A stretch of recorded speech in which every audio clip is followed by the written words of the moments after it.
영국은 아직까지도 폭설로 인해 도시가 마비되는 상황이 매년 반복되는 실정입니다. 이런 상황을 보다 못한 영국의 제설 전문가들은 눈만 오면 마비되는 영국의 문제를 해결하기 위해 한국을 방문했다고 하는데요. 처음에는 한국보다 많은 돈을 쓰면 분명 모든 문제를 해결할 수 있을 거라며 만만하게 생각했던 이들이었지만 한국 방문 며칠 만에 이들의 생각은 완전히 바뀌었다고 합니다. 막상 한국을 방문해 보니 영국 입장에서는 돈만 쓴다고 해서 해결할 수 없는 문제들 투성이었기 때문인데요. 결국 이들은 정답을 보고도 따라하지 못하는 현실로 인해 큰 혼란에 빠진 상태라고 합니다. 그렇다면 과연 이들을 큰 혼란에 빠뜨린 한국만의 비결이 어떤 건지 함께 알아보러 가실까요? 안녕하세요. 저는 영국 정부 재난관리청 소속 엘리자베스 브라운입니다. 40대 초반의 나이에 벌써 15년이나 재난관리 분야에서 일해왔지만 최근 한국에서 경험한 일들이 제 전문가로서의 자부심을 완전히 뒤흔들어 놓는 바람에 이렇게 글을 쓰게 되었답니다. 영국은 겨울철 폭설 문제로 매년 엄청난 혼란을 겪어왔어요. 특히 2018년의 비스트 프롬 더 이스트, 당시의 상황은 정말 최악이었죠. 히드로 공항이 완전히 마비되면서 수천 명의 여행객들이 공항에 갇혔고 런던 시내의 모든 버스가 운행을 중단했어요. 심지어 응급차량조차 눈길에 갇혀 움직이지 못하는 상황까지 벌어졌죠. 특히 루이샴에서 일어난 사건은 아직도 생생해요. 수백 명의 운전자들이 12시간이 넘도록 고속도로에 갇혀 있었거든요. 당시 저는 현장에서 구조 작업을 지휘하고 있었는데 한 임산부가 진통을 호소하는 상황까지 발생했어요. 다행히 헬리콥터로 긴급 이송할 수 있었지만 그때의 공포와 무력감은 아직도 잊을 수가 없네요. 이런 상황이 반복되면서 영국의 경제적 손실도 점점 커져갔어요. 한 번의 폭설로 인한 손실액이 무려 10억 파운드를 넘어서는 경우도 있었죠. 학교들은 문을 닫았고 직장인들은 출근을 못해 재택근무를 해야 했으며 식료품 배송이 중단되면서 마트 진열대가 텅 비어버리는 일까지 발생했어요. 그러던 어느 날 우연히 접한 한 기사가 제 관심을 끌었어요.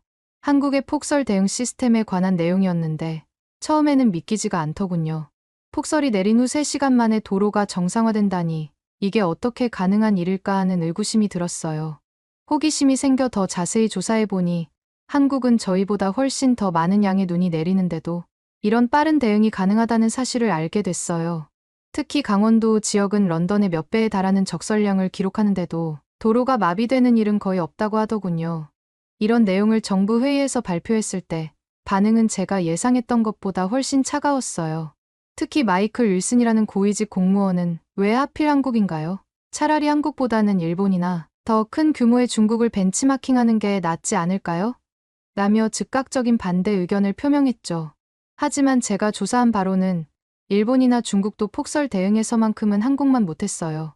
도쿄의 사례가 충격적이었는데 제가 현지 언론 보도를 자세히 살펴보니 지난 겨울 20cm 정도의 적설량에도 도시가 완전히 마비되다시피 했더군요. 도쿄 시내의 모든 전철이 운행을 중단했고 시민들은 집으로 돌아가지도 못한 채 역사나 회사에서 밤을 지새워야 했대요. 더 안타까웠던 건 의료 시스템의 마비였어요. 도쿄의 주요 병원들이 제설이 제대로 되지 않아 응급 환자들을 제때 받아들이지 못했고 구급차도 눈길에 미끄러져 제 기능을 못했다고 해요. 심지어 일부 지역에서는 제설 장비가 부족해서 시민들이 직접 삽을 들고 나와야 했다는데 체계적인 관리가 전혀 안 되다 보니 오히려 더 큰 혼란만 가중됐다고 하더군요. 베이징의 상황은 더욱 심각했어요. 작년 겨울에 폭설이 내렸을 때 도시 전체가 완전히 기능을 상실했다고 해도 과언이 아니었죠. 특히 공항에서 벌어진 일들이 충격적이었어요. 활주로 제설이 제때 이루어지지 않아서 수백 편의 항공편이 결항됐고 공항에 발이 묶인 승객들을 위한 대책도 전혀 마련되지 않았대요. 베이징 시내의 상황도 마찬가지였어요. 주요 간선도로조차 제대로 된 제설 작업이 이뤄지지 않아 차량들이 줄줄이 서서 대기하는 상황이 며칠씩 이어졌다고 해요. 더구나 도시 곳곳에서 난방 시스템이 고장나면서 시민들이 추위에 떨어야 했죠. 특히 노인들이 많이 거주하는 지역에서는 난방 공급이 끊겨 큰 곤란을 겪었다고 하더군요. 반면 한국은 완전히 달랐어요. 폭설이 내렸을 때에도 도시는 놀랍도록 정상적으로 움직였거든요. 서울의 경우 새벽에 내린 폭설에도 아침 출근 시간에는 대부분의 도로가 정상화되어 있었죠. 지하철과 버스 역시 추가 운행을 통해 시민들의 불편을 최소화시키더군요. 특히 인상적이었던 건 한국의 제설 작업 속도였어요. 주요 도로들이 3시간 만에 완전히 제설되었다는 점도 놀랍지만 더 대단한 건 이면도로까지 꼼꼼하게 관리된다는 거였죠. 이런 실제 사례들을 바탕으로 한국 시스템 벤치마킹을 강력히 주장했지만 회의장은 격렬한 토론으로 뜨거워졌어요. 문화적 차이를 우려하는 의견부터 기술 도입 비용을 걱정하는 목소리까지 다양했죠. 심지어 어떤 이는 영국은 영국만의 방식이 있다며 강하게 반발하기도 했어요. 하지만 저는 쉽게 포기할 수 없었어요. 밤새워 준비한 프레젠테이션 자료에는 한국의 제설 시스템이 얼마나 효율적인지를 보여주는 구체적인 데이터들이 가득했거든요. 하지만 이런 데이터들이 무색하게도 회의 시간이 길어질수록 점점 더 많은 반대 의견이 쏟아졌어요. 재무부 소속의 찰스는 그런 첨단 시스템을 도입하는데 드는 비용이 얼마나 될 것 같습니까? 라며 날카로운 질문을 던졌고, 교통부의 사라는 저희 도로 구조가 완전히 다른데 그쪽 시스템을 어떻게 적용하겠다는 건가요? 라며 의문을 제기했죠. 그때 뜻밖의 지원군이 나타났어요. 런던 교통공사의 제임스였는데 그는 우연히 한국을 방문한 적이 있다면서 자신의 경험을 이야기해 주었어요. 제가 마침 1월에 서울에 출장을 갔었는데요. 그때 한국에서는 50년 만에 폭설이 왔다고 하더군요. 저는 속으로 이제 일정이 다 망가지겠구나 생각했습니다. 런던이었다면 아마 모든 게 마비됐겠죠. 그런데 놀라운 건 다음 날이었어요. 아침에 일어나 보니 거리가 거의 깨끗했어요. 새벽부터 제설 작업을 했다고 하더군요. 도로는 물론이고 좁은 골목길까지 전부요. 거기다 지하철은 완벽하게 정시 운행을 하고 있었습니다. 특히 인상 깊었던 건 시민들의 태도였어요. 자발적으로 자기 집 앞과 도로를 치우는 모습을 보고 깜짝 놀랐죠. 제임스의 증언은 회의실의 분위기를 순식간에 바꿔놓았어요. 특히 제가 그 자리에서 바로 준비했던 경제성 분석 자료가 결정적이었죠. 지난 10년간 영국이 폭설로 입은 피해액을 전부 합산해봤거든요. 2018년 비스트 프롬 더 이스트 때만 해도 하루에 10억 파운드의 손실이 있었다는 사실은 모두를 충격에 빠뜨렸어요. 거기에다 수천 명의 승객들이 기차에 갇혀 있었던 루이샴 사건까지 언급하자 회의실은 무거운 침묵에 빠졌죠. 이런 피해액이면 한국의 제설 시스템을 도입하는 비용은 비교가 안 되는 수준입니다. 게다가 저희가 매년 겪는 혼란과 시민들의 불편, 그리고 국가 이미지 실추까지 고려한다면 더더욱 그렇죠. 제가 이 말을 하자 반대하던 사람들도 고개를 끄덕이기 시작했어요. 저는 3시간 정도 설득해서 결국 한국 방문이 승인을 얻어냈습니다. 하지만 이게 끝이 아니었죠. 이제는 누구를 보낼 것인가를 두고 또 다른 논쟁이 시작됐어요. 47년 대동결 이후 최악이었다는 62년 겨울의 교훈을 되살려야 한다는 의견부터 2009년 히드로 공항 폐쇄 사태 같은 일을 막으려면 교통 전문가가 필수라는 주장까지 다양했어요. 하는 수 없이 팀 구성을 위한 회의까지 여러 번 거쳤는데 그 회의 역시 정말 치열했습니다. 처음에는 15명까지 거론됐다가 결국 8명으로 압축됐죠. 저를 포함해 기상학 전문가인 토마스, 도시계획 전문가 제니퍼, 교통 시스템 전문가 마크, 그리고 가장 강력하게 반대했던 마이클까지 포함됐어요. 마이클을 팀에 포함시킨 건 전략적인 선택이었어요. 그가 현장에서 직접 한국의 시스템을 경험하고 긍정적으로 변화한다면 나중에 시스템 도입을 추진할 때 가장 강력한 지지자가 될 수 있을 거라고 생각했거든요. 출발 전날 밤, 각 팀원들과 개별적으로 면담을 가졌어요. 특히 마이클과의 대화는 예상대로 가장 힘들었죠. 그의 사무실에 들어섰을 때부터 팽팽한 긴장감이 느껴졌어요. 책상 위에는 저희 도시의 제설 시스템에 대한 자료들이 잔뜩 펼쳐져 있었는데 마이클은 그걸 가리키며 저희에겐 이미 수십 년간 발전시켜온 자체 시스템이 있어요. 왜 굳이 아시아까지 가서 배워야 하는 건가요? 라며 날선 목소리를 냈어요. 저는 의자에 천천히 앉으며 깊은 숨을 내쉬었죠. 그의 우려를 이해하면서도 이 고집스러운 태도를 꼭 바꾸고 싶었거든요.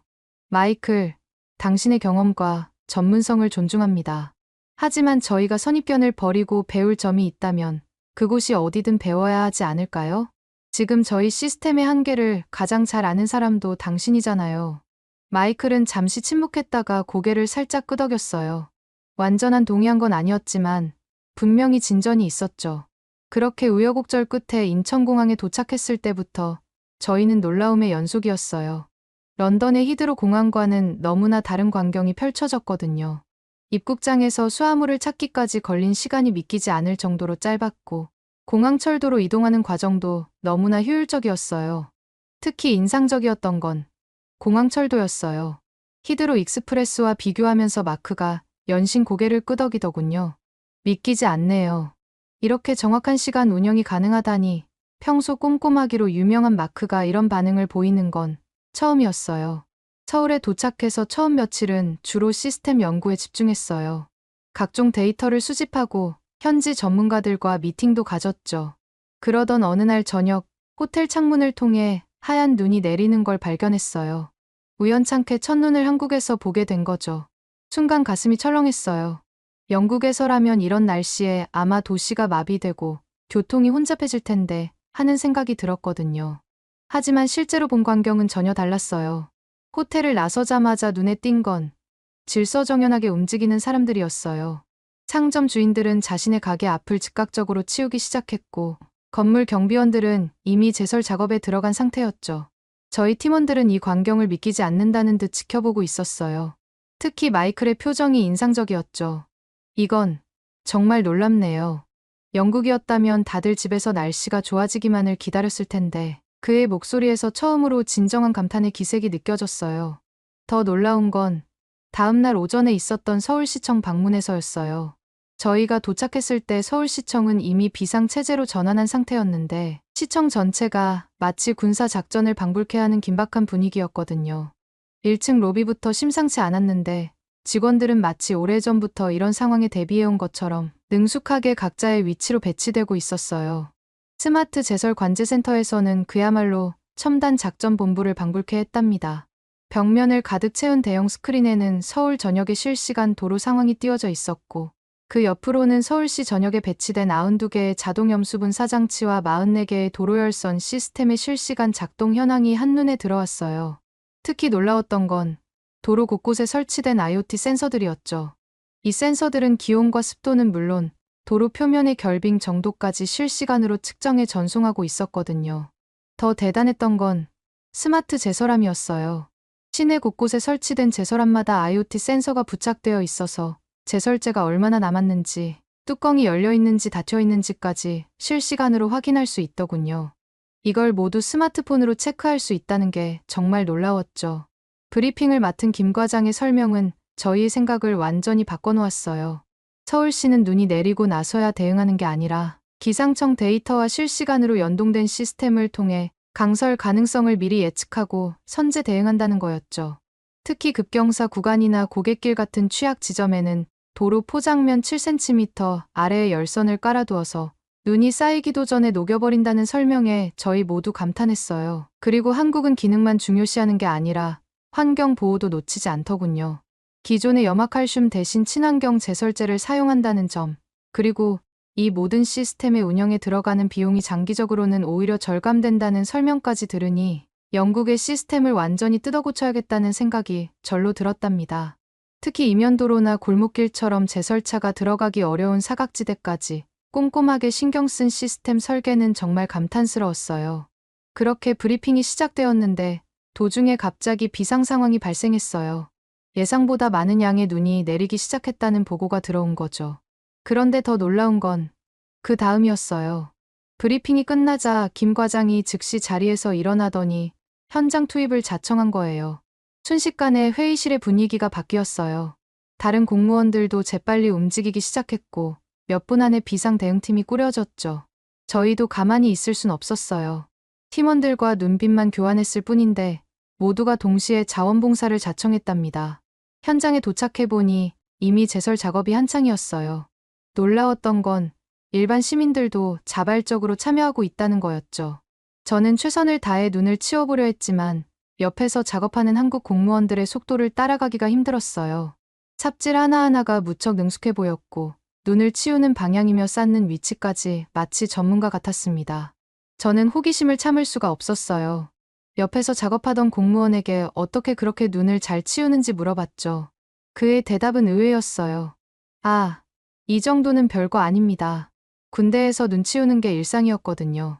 워낙 많이 해봐서 이젠 몸이 알아서 움직이네요. 그는 웃으면서 대수롭지 않게 말했지만 저는 그 말에 깊은 인상을 받았어요. 이 말을 들은 마이클의 반응이 특히 인상적이었어요. 그는 잠시 제설 작업을 멈추고 생각에 잠기더니 결국 영국은 이런 면에서는 영원히 한국을 따라갈 수 없겠네요.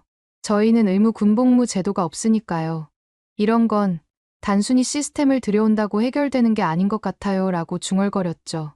맞는 말이다 보니 한참 동안 머릿속에 마이클의 말이 머릿속을 맴돌았었답니다. 그렇게 정신없이 눈을 치우고 점심시간이 되자 김 과장이 저희를 주변에 있는 유명한 식당으로 안내했어요. 날씨가 추웠지만 걸어가는 동안 그는 서울시의 제설 시스템에 대해 더 자세히 설명해 주었어요. 특히 도로를 설계할 때부터 제설 작업을 고려한 특별한 기준이 있다는 점도 놀라웠어요. 급경사 구간에는 미끄럼 방지 포장을 의무화하고 곡선 구간의 경우 제설차가 원활하게 작업할 수 있도록 최소 회전 반경을 확보한다는 설명이었죠. 한국에서는 도로 설계 단계부터 이렇게 체계적이라는 사실을 알게 됐을 때 영국의 제설 시스템이 얼마나 뒤처져 있는 건지 새삼 실감할 수 있었답니다. 그런데 식당으로 가는 길에 뜻밖의 상황을 목격하게 됐어요. 경사진 도로에서 한 차가 눈 때문에 헛바퀴를 돌리고 있었는데 순식간에 주변 사람들이 모여들어 차를 밀어주기 시작한 거예요. 더 놀라운 건 김 과장도 망설임 없이 그들과 함께 차를 밀기 시작했다는 거죠. 전 그 순간 영국에서 있었던 비슷한 상황이 떠올랐어요. 지난해 겨울 런던 교회에서 비슷한 일이 있었을 때 사람들의 반응은 완전히 달랐었거든요. 대부분의 사람들이 그저 지나쳐갔고 몇몇은 오히려 핸드폰으로 영상을 찍기에 바빴죠. 이런 문화적 차이를 목격하면서 저희가 배워야 할 건 단순히 기술적인 시스템이 아니라는 걸 깨달았어요. 한국의 성공 비결은 첨단 기술과 시민들의 공동체 의식이 완벽하게 조화를 이루고 있다는 점이었죠. 다음 날에는 고속도로 관리센터를 방문했어요. 이곳에서 본 설비들은 정말 놀라웠죠. 특히 실시간 도로 상황 모니터링 시스템은 마크의 눈을 휘둥그레지게 만들었어요. 영국의 고속도로 관제 시스템과는 차원이 달랐거든요. 센터 내부는 마치 미래의 교통 관제 시스템을 보는 것 같았어요. 거대한 스크린에는 전국 주요 도로의 상황이 실시간으로 표시되고 있었고 각 제설 차량의 위치와 작업 현황까지 한눈에 파악할 수 있었죠. 특히 인공지능을 활용한 제설 작업 최적화 시스템은 정말 인상적이었어요. 관리소장님의 설명 중에 특히 흥미로웠던 건 자동 염수 분사 시스템이었어요. 도로의 온도와 습도를 실시간으로 측정해서 결빙이 예상되는 구간에 자동으로 염수를 분사한다는 거였죠. 영국에서는 아직도 수동으로 제설제를 뿌리는 구간이 대부분인데 한국에서는 이런 자동화 시스템 위주로 관리하는 게 같은 2024년을 살고 있는 게 맞나 싶더군요. 그 이후 질의응답 시간에는 정말 다양한 질문이 쏟아졌어요. 참석자들은 각자의 전문성을 살린 날카로운 질문들을 이어갔는데 토마스는 기상 예측 시스템과의 연동에 대해 꼼꼼하게 물었답니다. 특히 실시간으로 기상 데이터를 수집하고 도로열선과 자동염수 분사 장치 같은 자동화 시스템과 어떻게 연계되는지 깊이 있게 파고들더군요. 초기에는 이런 시스템을 구축하는 과정에서 기술적 한계와 예산 문제로 어려움이 많았다고 하는데 끊임없는 시행착오 끝에 현재의 안정적인 시스템이 완성되었다는 설명이 인상적이었습니다. 마크의 질문은 유지보수 비용에 초점이 맞춰져 있었어요. 제설 차량의 다목적 활용 방안부터 친환경 제설제 도입에 따른 추가 비용까지 꼼꼼히 따졌죠. 특히 초기에는 고가의 장비 도입과 유지보수 비용 때문에 많은 지자체가 어려움을 겪었다고 해요. 하지만 장비의 공동활용과 효율적인 관리 시스템 구축을 통해 이런 문제들을 하나씩 해결해 나갔다는 이야기였습니다. 현장 직원들의 반발 가능성을 짚은 마이클의 질문이 특히 인상적이었어요. 제설대책본부의 24시간 운영체계와 민간 참여 확대 과정에서 발생할 수 있는 현실적인 문제들을 날카롭게 지적했거든요. 실제로 초기에는 새로운 시스템 적응과 야간 근무 체계 확립 과정에서 많은 진통이 있었다고 합니다. 하지만 점진적인 교육과 제도 도입으로 이러한 어려움을 극복했다는 설명이었어요.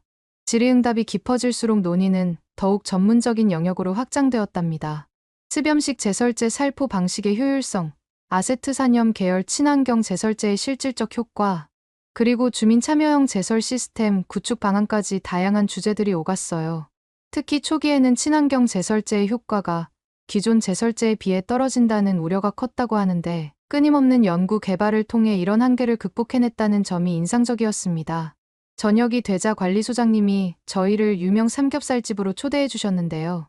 참숯의 향긋한 냄새 속에서 한국 제설 시스템의 역사적인 이야기들이 펼쳐졌어요.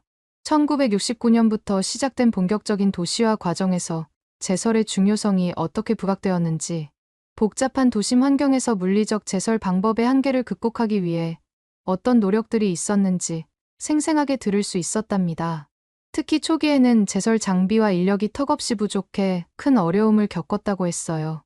물론 그 시절에는 폭설이 내릴 때마다 도시가 마비되다시피 했다는 이야기도 들려주셨어요. 제설 인프라가 부족했던 시기에는 시민들의 자발적인 제설 참여가 큰 힘이 되었다고 합니다. 이런 경험들이 쌓여 현재의 체계적인 주민 참여 프로그램으로 발전했다는 설명이었죠. 그때 당시에는 아이나 노인 어른 할 것 없이 모두 자발적으로 제설에 참여했다고 했어요. 초기에는 주로 소금을 사용했다는 이야기부터 염화칼슘의 도입으로 용해열을 활용한 제설 효율 향상까지 기술적 진보의 과정이 흥미진진했어요. 하지만 이 과정에서 환경오염과 시설물 부식 같은 심각한 부작용도 겪었다고 합니다. 이런 시행착오가 있었기에 2010년 이후 환경부 인증 친환경 제설제 도입이 더욱 절실했다는 거예요. 그리고 마침내 88올림픽 이야기가 나왔는데 이것이야말로 한국 제설 시스템의 가장 큰 전환점이었다는 설명이었어요. 도로, 교량, 지하철 등 도시 기반 시설이 대대적으로 확충되면서 제설 시스템도 완전히 새로워졌다는 거죠. 하지만 이 과정이 순탄치만은 않았다고 해요. 짧은 기간 안에 첨단 시스템을 구축하고 운영 노하우를 확보하는 것이 큰 도전이었다는 설명이었습니다. 관리소장님은 특히 올림픽 이후의 발전 과정을 강조하셨답니다. 전 세계의 이목이 집중되면서 시작된 변화가 그 후로도 멈추지 않고 계속되어 왔다는 거예요. 자동화 시스템 도입, 제설 정보 시스템 구축, 장비의 현대화 등 끊임없는 혁신이 이어져 왔다는 설명에 모두가 감탄했죠. 마지막으로 현재 진행 중인 연구와 혁신에 대한 이야기로 화제가 이어졌어요. 제설제의 효과와 경제성을 높이기 위한 연구부터 더욱 효율적인 시스템 구축을 위한 노력까지 발전의 여정이 아직까지도 현재 진행형이라는 점이 인상적이었습니다. 기후 변화로 인한 새로운 도전 과제들도 늘어나고 있지만 그동안의 경험과 기술력을 바탕으로 이러한 문제들도 잘 극복해 나갈 수 있을 거라는 믿음이 느껴졌어요. 그리고 이런 대화들을 나누면서 저는 반드시 영국의 제설 시스템도 한국처럼 점진적으로 발전시켜야겠다는 생각을 했답니다. 호텔로 돌아온 후 샤워를 마친 저는 유튜브를 보고 있었어요. 우연히 본 뉴스에서 마을버스가 눈길에 갇힌 상황이 보도되고 있었는데 그때 본 광경은 정말 놀랍더라고요. 중고등학생으로 보이는 10여 명의 학생들이 자발적으로 나서서 버스를 밀고 있었거든요. 이 장면을 보면서 저는 깊은 생각에 잠겼어요. 영국에서는 상상도 할 수 없는 광경이었거든요. 참 부끄러운 얘기이지만 영국에서 대중교통이 눈길에 갇히면 대부분의 사람들은 불평만 하거나 우버를 부르기 바쁘답니다. 그러다 결국 도로는 더 혼잡해지고 상황은 점점 악화되기 일쑤고요. 다음 날 아침 팀 회의에서 이 영상을 공유했더니 모두가 깊은 감명을 받은 듯했어요. 특히 제니퍼가 흥미로운 지적을 했죠. 이런 공동체 의식이 있었기에 첨단 시스템도 제대로 작동할 수 있었던 게 아닐까요? 그 말을 듣는 순간 저희가 놓치고 있던 중요한 부분을 깨달은 것 같았어요. 그날 오후 저희는 영국에 남아있는 동료들과 화상회의를 가졌어요. 처음에는 그들도 회의적인 태도였지만 저희가 직접 찍은 영상들과 데이터를 보여주자 태도가 확연히 달라지더군요. 특히 재무부의 찰스는 예상보다 훨씬 실현 가능해 보이네요 라며 긍정적인 반응을 보였어요. 생각한 것보다 반응이 좋아서 저희 한국 체류 기간은 예정보다 길어졌어요. 처음 계획은 일주일이었는데 결국 보름으로 연장됐죠. 그만큼 배울 것도 많았고 더 깊이 이해할 필요가 있었거든요. 특히 마이클은 한국의 시스템을 더 자세히 연구하고 싶다며 적극적으로 연장을 주장했어요. 처음에 가장 반대했던 사람이 이제는 가장 열성적인 지지자가 되어 있었죠. 체류 기간이 길어지면서 저희는 더 많은 것들을 발견할 수 있었어요.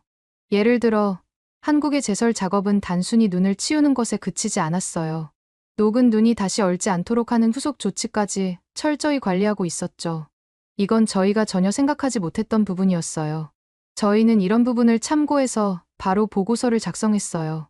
단순히 한국의 시스템을 소개하는 것이 아니라 어떻게 하면 이를 영국의 실정에 맞게 도입할 수 있을지에 대한 구체적인 방안을 제시해야 했거든요. 보고서 작성은 예상보다 훨씬 복잡해 보이고 며칠 동안 간신히 작성한 보고서는 무려 200페이지가 넘는 분량이 됐어요. 단순한 기술 도입을 넘어서 시민의식 개선과 법적 제도 정비까지 포함한 종합적인 계획을 담았습니다. 영국의 각 지역별 특성을 고려한 맞춤형 도입 방안도 상세히 작성했고요. 이렇게 많은 보고서들을 작성했지만 사실 저희 앞에는 더 큰 과제가 기다리고 있었어요. 한국에 도입된 시스템들은 어떻게든 돈을 써서라도 메꿔볼 텐데 문제는 영국인들의 시민의식이었죠. 한국 사람들은 너나 할 것 없이 자발적으로 재난을 복구하기 위해서 눈을 쓰려고 밖으로 나와 참여하는데 영국 사람들은 가치관 자체가 달라 이런 시민참여 프로젝트에 참여할지 의문이 들더군요. 이전에 회의 시간에 나왔던 것처럼 공동체 의식이 없다면 돈을 써서 시스템을 들여온다 한들 한국만큼 따라갈 수 있을지 걱정이 되네요. 그래서 그러는데 영국인들에게 한국의 시민의식을 배우게 하려면 어떻게 해야 될까요? 알려주시면 체계 도입에 참고하겠습니다. 오늘의 사연은 어떠셨나요? 오늘의 사연이 마음에 드셨다면 좋아요만 한번 눌러주세요. 1초밖에 안 걸리지만 좋아요를 한번 눌러주시면 더 좋은 사연을 소개해드리는데 큰 힘이 된답니다. 긴 영상 시청해주셔서 감사합니다. 오늘도 행복한 하루 보내세요.